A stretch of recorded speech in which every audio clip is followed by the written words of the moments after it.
Since before I can remember, I have always loved books.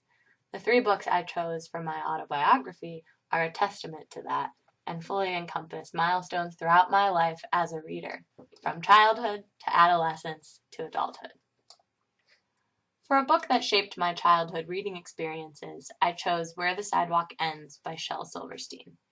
This book is a collection of whimsical poems and drawings.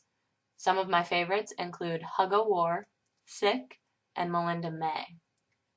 I remember having my parents read these poems to me. In second grade, I was drawn to poetry even more as we had a folder of poems which we could try to memorize and recite in class. Shel Silverstein's poems were always my favorite to recite.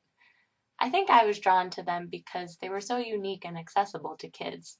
I liked learning more about poetry and even began to write my own poems.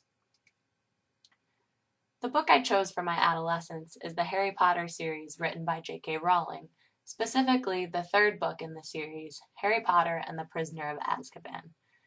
This series really doesn't need summarizing as it is popular around the world. However, for those who may not have read the books or watched the movies, it is the story of a boy who discovers he is a wizard. It follows his life, his troubles, and his adventures through his 7 years at a school for witches and wizards called Hogwarts. This series means a great deal to me, as my dad and I read it together, and I loved discussing the books and watching the movies with him. I chose the third book in this series because it is the first book I read when I was about 11 or 12, and it is my favorite in the series.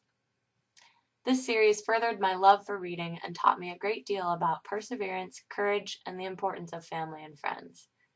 I still reread the books every few years, and it will always be very special to me. The last book I chose from my current adult life is one I read a little over a year ago called Odd Thomas by Dean Koontz.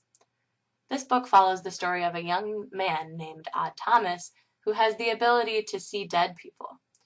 Although the dead do not speak, they seek his help in order to correct mistakes from their lives. This story follows Odd and his girlfriend Stormy as he works to prevent a tragedy from killing many people in his hometown. I don't want to give a large component of the plot away, but it was because of that moment that I chose this book. This reveal had a profound effect on me. And this book was also significant because it was the first book I had read in a while where I was really attached to the characters. The relationships between the characters stood out to me, and I deeply enjoyed reading it.